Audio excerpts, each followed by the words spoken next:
Hi అండి, welcome back to our channel Bindu the home baker. అందరూ ఎలా ఉన్నారు? బాగున్నారా? అందరూ బాగుండాలని మనస్ఫూర్తిగా కోరుకుంటున్నానండి. సో ఈరోజు అయితే ఒక మంచి టాపిక్తో మీ ముందుకు వచ్చాను. అదేంటంటే పిల్లల్ని మనం ఎలా పెంచుతున్నామో, మనం వాళ్ళకి ఎలాంటి అలవాట్లు నేర్పించాలి, ఎలాంటి ఫుడ్ హ్యాబిట్స్ నేర్పించాలి, వాళ్ళని లైఫ్లో ముందుకు వెళ్ళడానికి మనం ఎలాంటి జాగ్రత్తలు తీసుకోవాలి అన్న విషయాలనైతే నేను మీతో షేర్ చేసుకుంటున్నానండి. ఇంకొకటి, నేను నా పిల్లల విషయంలో ఎలాగైతే జాగ్రత్తలు తీసుకొని పెంచుతున్నానో అయ్యే విషయాలు కూడా మీతో నేను షేర్ చేసుకున్నాను. ఈరోజు అయితే నాకు తెలిసినంత నాలెడ్జ్తో మీకు నేను చెప్తున్నాను. సో నేను చేసే పనులైతే ఇవన్నమాట. సో మీరు ఎలా చేస్తారో నా తర్వాత కామెంట్ సెక్షన్లో కామెంట్ చేయండి. సో ఫస్ట్ అయితే మనకి ఇంట్లో పనంతా చేయటం ఒక ఎత్తు, ఆ తర్వాత పిల్లల్ని పెంచడం అయితే ఒక ఎత్తు. ఎంత పైన చేయొచ్చు కదండి, పిల్లల్ని హ్యాండిల్ చేయాలంటే నిజంగా చాలా అది హెక్టిక్ విషయం అనమాట. ఎందుకంటే వాళ్ళని ఎంగేజ్ చేయాలంటే మనకి చిన్న విషయం కాదండి, చాలా పెద్ద విషయం వాళ్ళని ఎంగేజ్ చేయాలంటే. సో అలాగా ఎంగేజ్ చేయాలి, వాళ్ళని మంచిగా చేయాలి అంటే మనం చాలా కష్టపడాలి. వాళ్ళని పెంచి వాళ్ళందరూ వాళ్ళు డెసిషన్ తీసుకునే వరకు కూడా మనం వాళ్ళని హ్యాండిల్ విత్ కేర్ అంటారు కదా, ఆ విధంగా మనం వాళ్ళని నడిపిస్తూ ఉండాలి. ఆ విధంగా మనం నడిపించేటప్పుడు మనం ఎలాగ వాళ్ళని మౌల్డ్ చేసుకోవాలి, మౌల్డ్ చేసి ఒక మట్టి ముద్దని ఒక కుండలాగా ఎలా తీరుస్తామో ఆ విధంగా వాళ్ళని మంచి ఉన్నతమైన స్థానాల్లో మంచి బిహేవియర్తో ఉండడానికి మనం ఎలాగ చేయాలనేది నేను చెప్తానండి. నాకు తెలిసిన పాయింట్స్ అయితే నేను చెప్తాను. సో వాళ్ళకి ఏంటంటే ఫస్ట్ నుంచి కూడా మనకి ఫుడ్ నుంచి స్టార్ట్ చేస్తే, మనం ఫస్ట్ మన ఇంట్లో పిల్లలకి ఫుడ్ పెడితే పెంచుకుంటాం కదండి. సో మన దగ్గర నుంచి బయటకు వెళ్తారు కాబట్టి ఫస్ట్ నుంచి మనం మంచి ఫుడ్ హ్యాబిట్స్ అనేవి నేర్పించాలి. మంచిగా ఫ్రూట్స్ తినటం, వాటర్ తాగటం, నట్స్ ఇలాంటివి అలవాటు చేస్తూ ఉండాలి. అంతేకాకుండా తర్వాత కొంచెం ఏదైనా జంక్ ఫుడ్, ఎందుకంటే పిల్లలు ఎప్పుడైతే బయటకి స్కూల్స్కి అలా వెళ్తారో చాక్లెట్స్ కానీ బిస్కెట్స్ కానీ మనకు కూడా అయ్యో మన పిల్లలు తింటారే బాగుంటుంది అని చెప్పి ఇలా అన్నీ అలవాటు చేస్తూ ఉంటాం. అవి అలవాటు చేసినా కూడా మనం మంచి ఫుడ్ని అయితే మిస్ చేసుకోకూడదు. మ్యాక్సిమం ఒక ఏజ్ వరకు మంచి ఫుడ్డే ఇస్తూ ఉండాలండి. కొంత ఏజ్ అయితే వాళ్ళే మానేస్తారు, ఎందుకంటే వాళ్ళకి కొంచెం ఏజ్ వచ్చినది వాళ్ళకి తెలుస్తుంది. సో కంప్లీట్గా జంక్ ఫుడ్ కాకుండా మంచి ఫుడ్ని ప్లస్ పిల్లలు కొంతమంది మంచి ఫుడ్ తింటారు, ఒకవేళ జంక్ ఫుడ్ ఇష్టపడే వాళ్ళైతే కొంచెం కొంచెం అవాయిడ్ చేసుకుంటూ ఒక్కసారే కాకుండా జంక్ ఫుడ్ని పక్కన పెట్టుకుంటా ఆ తర్వాత మనం పిల్లలకి మంచి ఫుడ్ని అలవాటు చేసుకుంటూ వెళ్తే ఒక ఏరియాస్కి వాళ్ళే తెలుసుకుంటారు, వాళ్ళే చక్కగా మంచి ఫుడ్ తీసుకుంటారు, దాని గురించి ఇబ్బంది లేదు. సో అదేంటంటే ఇది మంచిది నాన్న, ఇది హెల్త్కి మంచిది, ఇది నీ గ్రోత్ బాగుంటుంది, నీ హెయిర్ బాగుంటుంది, నీ స్కిన్ బాగుంటుంది, ఇట్లాంటి కొన్ని విషయాలు చెప్తే వాళ్ళ పిల్లలు ఎడిక్ట్ అయిపోతారు అనమాట. సో వాళ్ళే తినేస్తారు. ఆ తర్వాత వచ్చేసరికి నెక్స్ట్ పాయింట్ వచ్చేసరికి పిల్లలకి ఇద్దరు పిల్లలు ఇంట్లో ఉంటే కనుక కంపల్సరీగా కొట్టుకుంటారు, తిట్టుకుంటారు, వాళ్ళు ఉంటారనమాట. సో ఇదేంటంటే యాక్చువల్గా పిల్లల విషయంలో కాకుండా ఇది మనం తీసుకోవాల్సిన విషయము. అది ఎలా అంటే పిల్లలు కొట్టుకుంటున్నప్పుడు మనం ఎప్పుడు కూడా ఒకరి వైపు జడ్జిమెంట్ ఇవ్వకూడదు. మనం అసలు ఏం జరిగింది ఫస్ట్ తెలుసుకోవాలి, ఏం జరిగింది తెలిసి మనం జడ్జిమెంట్ ఇవ్వగలిగితే వాళ్ళకి జడ్జిమెంట్ ఇవ్వాలి. అది కూడా వాళ్ళు ఎప్పుడు మనం జడ్జిమెంట్ ఇవ్వాలంటే పిల్లలు మన దగ్గరకు వచ్చి అమ్మ వాడు కొడుతున్నాడమ్మా, వీడు తిడుతున్నాడమ్మా అన్నప్పుడు మాత్రమే మనం వాళ్ళ దగ్గరికి వెళ్ళి జడ్జిమెంట్ ఇవ్వాలి.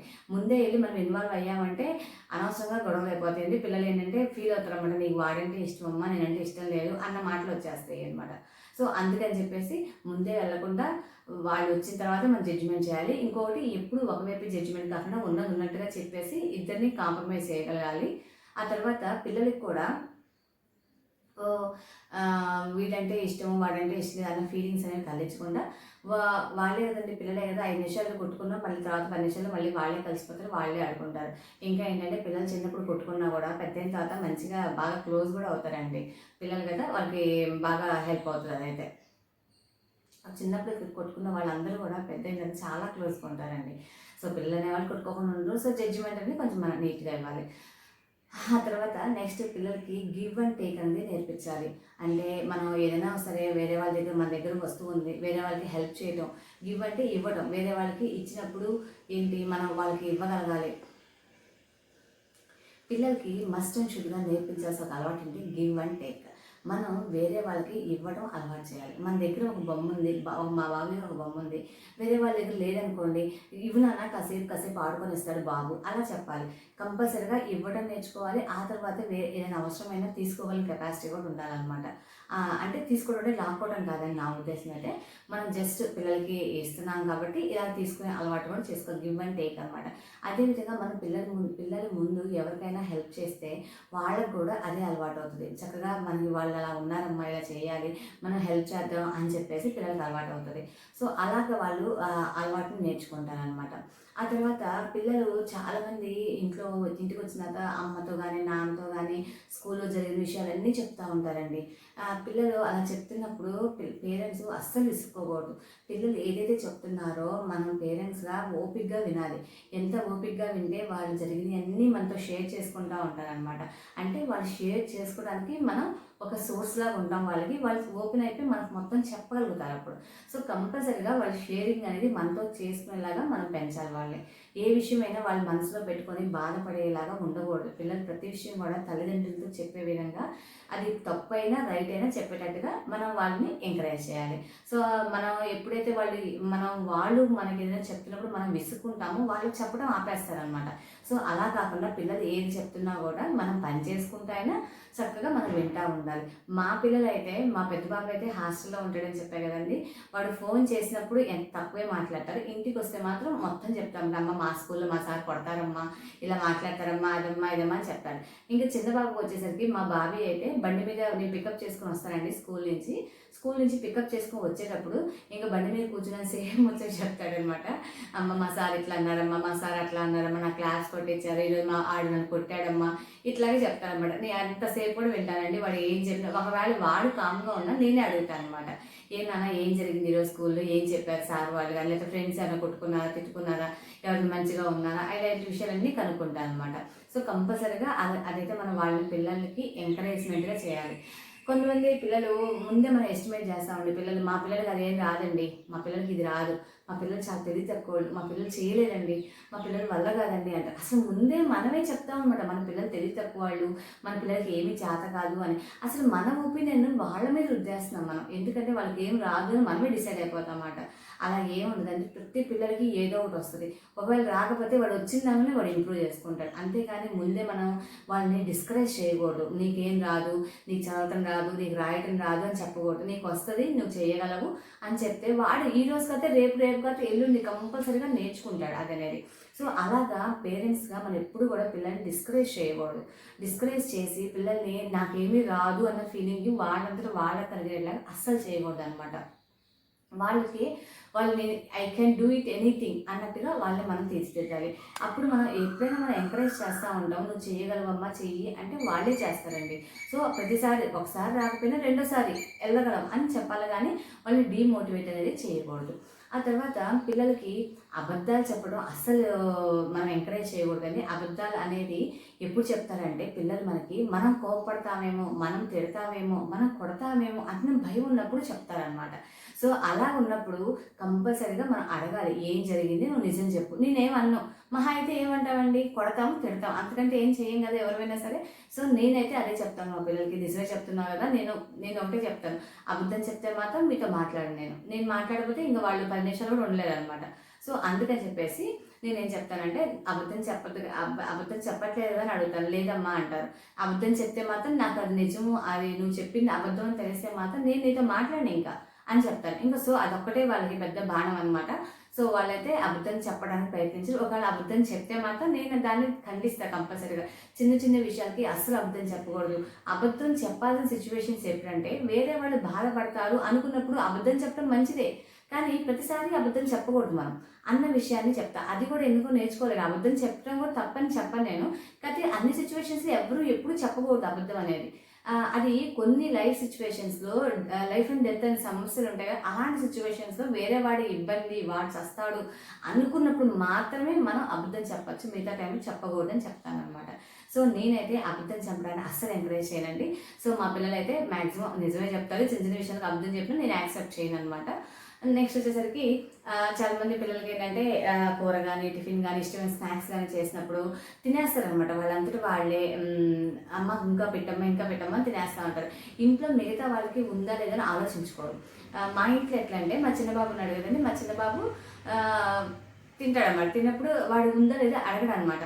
మా పెద్ద బాబు పక్కన ఉంటే వాడు చెప్తారు, రే అమ్మకు ఉందా లేదా అడుగురా, అమ్మకు ఉందా లేదా, నాన్న తిన్నాడా లేదా అడగాలి కదా అంటాడు. మా పెద్ద బాబుకి వాళ్ళ నాన్న నేర్పించారు అనమాట. వాళ్ళ చిన్నప్పుడు కర్రీ ఏదో తింటా ఉండంటే, నాన్న అమ్మకుందో లేదో చూడాలి కదా, అమ్మ తినాలి కదా అని చెప్పేవాడు అనమాట. సో అలా చెప్పినప్పుడు మా అబ్బాయి అలా నేర్చుకున్నాడు. పెద్దవాడు వచ్చి చిన్నవాడికి నేర్పిస్తాడు అనమాట. ఎట్లాగా నువ్వు అరే అమ్మకుందో లేదో అడగద్దా, నాన్న తిన్నాడా లేదో అడగద్దా అని అడుగుతారు. వాళ్ళు ఇష్టంగా తినేటప్పుడు అమ్మ నాన్నని తీసావా, నువ్వు తిన్నావమ్మా అని అడుగుతారు. సో అలాగా వాళ్ళకొక్కరికే కాదు, మనతో పాటు ఉన్న వాళ్ళు కూడా మనుషులే. వాళ్ళు తినాలి. అమ్మ తిన్నదా, నాన్న తిందా, వాళ్ళకు ఉన్నదా లేదా, ఉన్నదాన్ని అందరూ సమానంగా పంచుకోవాలి అన్న భావాన్ని పిల్లలందరికీ కూడా మనం నేర్పించాలి. అప్పుడు వాళ్ళకి అందరికీ మనకున్న దానిలోనే సర్దుకొని అందరం తినాలి అన్న భావం కూడా వాళ్ళకి ఏర్పడుతుంది అనమాట. సో కొంతమంది పిల్లలు భయపడతా ఉంటారండి. ప్రతిదానికి భయం అనమాట. స్కూల్లో టీచర్తో మాట్లాడాలంటే భయం, పక్కన పిల్లలతో మాట్లాడాలంటే భయం, వాడి దగ్గర పెన్సిల్ లేకపోతే పక్కన ఉంటే అడగాలంటే భయం. అలాంటి పిల్లల్ని మనం ఏం చేయాలంటే భయపడకూడదు, భయపడకుండా చెప్పాలి. ఎలా అంటే వాళ్ళ దగ్గర కూర్చొని, వాళ్ళు మనలాంటి వాళ్ళే, మనం ఎలాగో వాళ్ళు అలాగే, మనం మనుషులే, వాళ్ళు మనుషులే, వాళ్ళు నీలాగే పిల్లలే, వాళ్ళు ఏం భయపడలేదు కదా, ప్రతిదానికి భయపడకూడదు నాన్న, ఓపెన్గా చెప్పాలి. భయపడితే నువ్వేం సాధించలేవు. ఇలాగా మనం కొన్ని విషయాలు ఇలా చెప్తే కనుక పిల్లలు ఈ రోజు కాకపోతే 2-3 రోజులకి లేదా కొన్ని రోజులకి వాళ్ళు నేర్చుకుంటారు అనమాట కంపల్సరీగా. సో ఆ తర్వాత ఇంకా కొంతమంది ఏంటంటే పిల్లల ముందు ఫైనాన్షియల్ మ్యాటర్స్ ఏం మాట్లాడరు అనమాట. ఎందుకంటే మనం ఇబ్బంది పడతాము, మనం డబ్బులు లేవని ఇబ్బంది పడతాము సంగతి మన పిల్లలకు తెలియకూడదు అనుకుంటారు. కానీ నేనేమంటానంటే మన పిల్లలకి కూడా తెలియాలండి.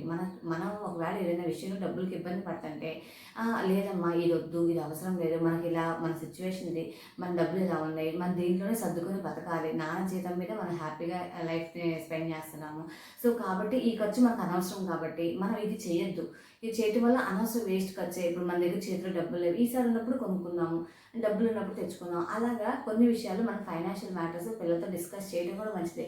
దానివల్ల ఏమైందంటే పిల్లలు కూడా సో ఈ విషయం చేయాలి, ఈ పని చేయవచ్చు, ఇది వస్తువు కొనుక్కుందామా, ఇది అవసరం లేదు, ఫైనాన్షియల్గా కూడా వాళ్ళు నెక్స్ట్ ఫ్యూచర్లో కూడా వాళ్ళు ఆలోచిస్తారన్నమాట. ఎక్కడ మనం డబ్బులు ఖర్చు పెట్టాలి, ఎక్కడ డబ్బులు ఖర్చు పెట్టకూడదు, దీనివల్ల మనకి ఫ్యూచర్లో ఎలాంటి ఇబ్బందులు వస్తాయి అన్న విషయాలు కూడా వాళ్ళు ఆలోచించుకుంటారు.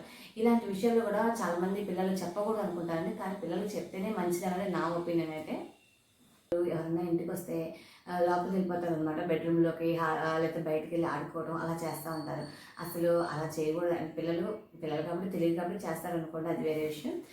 అలాగ ఉన్నప్పుడు మనమే పిల్లల్ని బయటకు పిలిచి, అమ్మ ఇగో వీళ్ళు పలానా వాళ్ళు అని మన చుట్టాలంటే తెలుస్తుంది, మన అమ్మమ్మ నాయనమ్మ తాతయ్యలు అందరూ తెలుస్తుంది కాబట్టి వాళ్ళకి కొత్త వాళ్ళు ఎవరైనా వస్తే కనుక వీళ్ళు పలానా వాళ్ళు, వీళ్ళు నాన్న ఫ్రెండ్స్, ఇది నా ఫ్రెండ్, వీళ్ళు ఇలాగా అని చెప్పి మనమే పరిచయాలు చేసి వాళ్ళని అందరినీ పలకరించేలాగా అందరితో మాట్లాడేలాగా చేయాలి. రిలేషన్స్ని చిన్నప్పటి నుంచే వాళ్ళు డెవలప్ చేయాలి. మనకి ఈ రిలేషన్, వీళ్ళు మన మామయ్య, తిను మన బాబాయ్, మన పిన్ని, పెద్దమ్మ, ఇలాంటి రిలేషన్స్ అన్నీ ఉంటాయి కదండి. అలాంటి రిలేషన్స్ అన్నింటిలో కూడా వాళ్ళని కూడా మనం ముందుకు నడిపించాలి, మాట్లాడాలి, వాళ్ళతో మాట్లాడేలాగా చేయాలి. మనం మాట్లాడిన బాబాయే కదా, మాట్లాడిన మామయ్య వచ్చారు, అత్తయ్య వచ్చింది, ఇట్లాగా మనమే మాట్లాడేలాగా చేయాలి. లాగా చేస్తే వాళ్ళు రిలేషన్ అనేది మర్చిపోకుండా చేస్తారు. ఆ విషయంలో అయితే మా పిల్లలు అయితే నాకంటే చాలా ఫాస్ట్ అండి. నాకంటే ఎక్కువ కలిపేసుకొని వెళ్ళిపోతారు అనమాట. అందరినీ కూడా 5 minutes పట్టింది. మా చుట్టాలు అందరితో బాగా క్లోజ్గా ఉంటారు వాళ్ళు, ఇబ్బంది ఏం లేదు వాళ్ళతో అయితే నాకు. ఆ తర్వాత బయట వాళ్ళు వచ్చేసరికి ఒక 5 minutes అనమాట. కొత్త వాళ్ళు అయితే 5 minutes, ఆ తర్వాత ఇంకా కొత్త వాళ్ళు కూడా కలిపేసుకొని వెళ్ళిపోతారు అనమాట. మా పిల్లలు అయితే పర్లేదు, నేనైతే అసలు భయపడే లేదు, అసలు చక్కగా చాలా బాగా కలిసిపోతారు అనమాట పిల్లలు అయితే. అలా ఉంటారనమాట.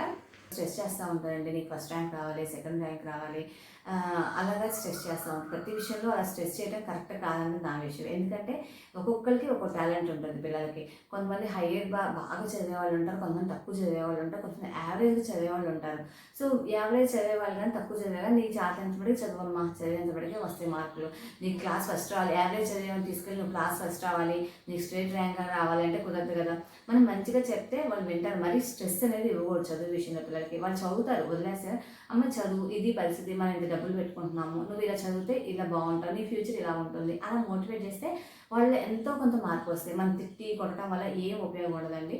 సో ఆ విషయం అయితే ఇంకొకటి అనమాట. అన్నిటికనే చాలా ముఖ్యం ఏంటంటే పిల్లల్ని ఎక్కువగా ప్రైజ్ చేయకూడదు, అలాగే ఎక్కువగా తిట్టకూడదు. మనం పెద్దగా చిన్న విషయాన్ని కూడా అబ్బా నువ్వు సూపర్ రా, డోపర్ రా అన్నావంటే వాడు నెత్తినే కూర్చుంటాడు అనమాట. వాడికి అప్పటికి హెడ్ వెయిట్ పెరిగిపోద్ది. ఎలాగా అబ్బా నేను ఇంకా నాకేం తిరుగులేదు, ఓవర్ కాన్ఫిడెన్స్ వచ్చింది అన్నమాట పిల్లలకి. సో ఎంత మటుకైతే ప్రైజ్ చేయాలో అంత మటుకే చేయాలి. మరీ టూ మచ్ ప్యాంపరింగ్ అనేది చేయకూడదండి పిల్లల్ని. ఎంత మటుకి వాడు తప్పు చేశాడో కంపల్సరీగా తిట్టడమో కొట్టడమో ఏదో చిన్న దెబ్బన వేసి మన దారి తెచ్చుకోవాలి. లేదంటే మన మాట చెప్తారు కదా పెద్దవాళ్ళు, మొక్కే వంగందే మానే వంగదు అని. అలాగా చిన్నప్పుడే మనం వంచకపోతే పెద్దయినాక వంగరనమాట. అలాగా వాళ్ళకి మనం కరెక్ట్‌గా ఆ తర్వాత వచ్చేసి అడ్జస్ట్‌మెంట్. ఎక్కడికెళ్ళినా కూడా మన ఇంట్లో ఉన్న కంఫర్ట్స్ అందరి ఇంట్లో ఉంటాయని లేదు. మనం ఎప్పుడు ఇక్కడే ఉండవు. చుట్టాల ఇంటికి వెళ్తుంటాం, బయటికి వెళ్తుంటాం, ఫ్రెండ్స్ ఇంటికి వెళ్తుంటాం, ఎలాగైనా ఉంటాం. సో ఒకరోజు 5 స్టార్ హోటల్‌లో తినే రోజుంది, ఒకరోజు రోడ్డు పక్కన బండిలో తినే రోజులు కూడా ఉంటాయి. సో అంటే ఒక సిచ్యువేషన్ బట్టి మనం బయటికి వెళ్తామండి. ఎవరైనా బయటికి వెళ్ళినప్పుడు ఒకరోజు పెద్ద హోటల్ తింటాం, ఒకరోజు బయట రోడ్డు పక్కన తినేస్తాం. ఏదైనా అడ్జస్ట్ అయ్యేటట్టుగా ఉండాలి పిల్లలు. మన ఇంట్లో ఉన్న కంఫర్ట్స్ మళ్ళీ ఎక్కడికైనా వెళ్ళినప్పుడు దొరుకుతాయని లేదు, దొరకచ్చు, దొరకపోనవచ్చు. సో ఏ స్థితికైనా, ఏ పరిస్థితికైనా, ఎటువంటి సిచ్యువేషన్స్కైనా వాళ్ళు అడ్జస్ట్ అయిపోవాలి. మనకు ఉన్న దాంతో మనం ఉండాలి. అన్ని అడ్జస్ట్మెంట్ అనేది వాళ్ళు చిన్నప్పటి నుంచే వాళ్ళలో మనం డెవలప్ చేయాలి. అలా డెవలప్ చేస్తే వాళ్ళు ఎటువంటి సిచ్యువేషన్ హ్యాండిల్ చేయగలుగుతారు. ఎట్లాంటి సిచ్యువేషన్ అయినా వాళ్ళు చక్కగా హ్యాపీగా లైఫ్ని లీడ్ చేయగలుగుతారు. మన మీద డిపెండ్ అయ్యేలాగా పెంచకూడదండి. కొంత వయసు వచ్చేదాకా మనమే అంతా హ్యాండిల్ చేస్తాం. కొంత వయసు వచ్చిన దగ్గర నుంచి పిల్లల నుంచి ఒక 7 to 8 ఇయర్స్ దగ్గర నుంచి మనం పిల్లల్ని నువ్వు ఇది చేసుకోగలవు నాన్న, నువ్వు చేసుకో, నా మీద డిపెండ్ అవ్వద్దు, నువ్వు చేసుకోగలుగుతావా నువ్వే చేసుకో ఆ పని. చక్కగా బ్యాగ్ సర్దుకోవడం, వాళ్ళ డ్రెస్ వాళ్ళు వేసుకోవడం, వాళ్ళ స్నానం వాళ్ళు చేయడం, వాళ్ళ హెయిర్ పిల్లలు మగపిల్ల అయితే వస్తుంది, ఆడపిల్ల అయితే జల్ల కుదరదు కాబట్టి ఆడపిల్లకి ఇంకొంచెం టైం ఉంటుంది అనమాట. ఆ తర్వాత వాళ్ళ డ్రెస్ కానీ, బ్యాగ్ సర్దుకోవడం కానీ, పెన్నులు పెన్సిల్స్ అరేంజ్ చేసుకోవడం కానీ, వాటర్ బాటిల్ సర్దుకోవడం, ఇట్లా చిన్న చిన్న పనులు చెప్పడం, బయటికి వెళ్ళి ఏదైనా తేవాలంటే తెచ్చిపెట్టేట్టుగా పిల్లలు ఉంటాం. అమ్మ నాకు భయం, మా షాప్కి నేను వెళ్ళాను, అమ్మ నాకు భయం, నేను తేలేనమ్మా, నాకు భయం. ఇట్లా అన్నీ కూడా భయాలు పక్కన పెట్టేసి వాళ్ళంతటా వాళ్ళు డిపెండెంట్గా ఉండేటట్టుగా మనం పెంచాలి. ఇండిపెండెంట్గా పెద్దాగా మన మీద డిపెండ్ అమ్మ నువ్వు రావాల్సిందే, అమ్మ నువ్వు రా, నువ్వు సర్దు, అమ్మ నువ్వు నాన్న నువ్వు రా, ఇది సర్దు నాన్న, నాన్న నాకు అది పెట్టి నాన్న, ఇట్లా కాకుండా వాళ్ళంతటా వాళ్ళు కొన్ని విషయాలన్నా చిన్న వయసులో కాబట్టి చేసుకుంటా వెళ్ళాలి. చిన్నప్పటి నుంచి మా ఆంటీ ఒక ఆవిడ చెప్తారండి, చిన్నప్పటి నుంచి 15 ఏళ్ళ దాకా టీచర్లా ఉండాలంట, 15 ఏళ్ళ నుంచి ఫ్రెండ్లా ఉండాలంట. అంటే చిన్న పిల్లలు పెద్ద అయ్యే కొద్దీ మనమే ఎంతసేపటికి మన మాటలే వినాలి అని కాకుండా పిల్లలు ఏదైతే చెప్తున్నారో వాళ్ళతో ఫ్రెండ్లీగా మెలగాలి. పెద్ద అవుతున్న కొద్దీ 15 క్లాస్ అయ్యారంటే వాళ్ళని మనం ఫ్రెండ్లాగా ట్రీట్ చేయాలన్నమాట. వాళ్ళు ఎప్పుడైతే మనం ఫ్రెండ్లాగా ట్రీట్ చేస్తామో వాళ్ళు అన్నీ మనతో చెప్తారు, మనతో షేర్ చేసుకుంటారు. అంతేకాకుండా ఇప్పుడు ఉన్న సిచ్యువేషన్లో అండి అందరు పిల్లలు కూడా ఇప్పుడున్న సిచ్యువేషన్లో ఫోన్లు, మొబైల్స్ ఇవన్నీ కూడా ఉన్నాయి. మ్యాక్సిమం అవాయిడ్ చేయగలుగుతాం, కానీ కొన్ని విషయాల్లో ఒకసారి మనమే ఇస్తూ ఉంటాం అన్నమాట, ఫోన్ తీసుకో, మాట్లాడుకో, చేసుకో అన్నట్టుగా. సో వాళ్ళు ఏం చేస్తున్నారు, ఏం గమనిస్తున్నారు అనేది కూడా మనం ఒక కంట కనిపెడతా ఉండాలి. ఫోన్లు ఇచ్చినా కూడా టూ మచ్ ఇవ్వకుండా లిటిల్ బిట్ ఇస్తూ ఉండాలి. ఫోన్స్ కానీ ఇంకా ల్యాప్టాప్స్ మనం వద్దన్న తీసుకుంటారు వాళ్ళు, అంతే ఇంకా. కాబట్టి సో అలాంటి సిచ్యువేషన్ కూడా వాళ్ళని మనం ఒక కంట కనిపెట్టుకుంటా, వాళ్ళు ఏం చేస్తారని చూసుకుంటా అయితే మనం వాళ్ళని చూసుకుంటూ ఉండాలి. సో మీకు ఎలా అనిపించింది ఏంటో మరి ఈరోజు నేనైతే ఇలా చెప్పాను. మీకు అంతా నచ్చిందని అనుకుంటున్నాను. నచ్చితే కనుక మన వీడియోని లైక్ చేయండి, షేర్ చేయండి, సబ్స్క్రైబ్ చేయడం మర్చిపోండి. ఉంటానండి, బాయ్.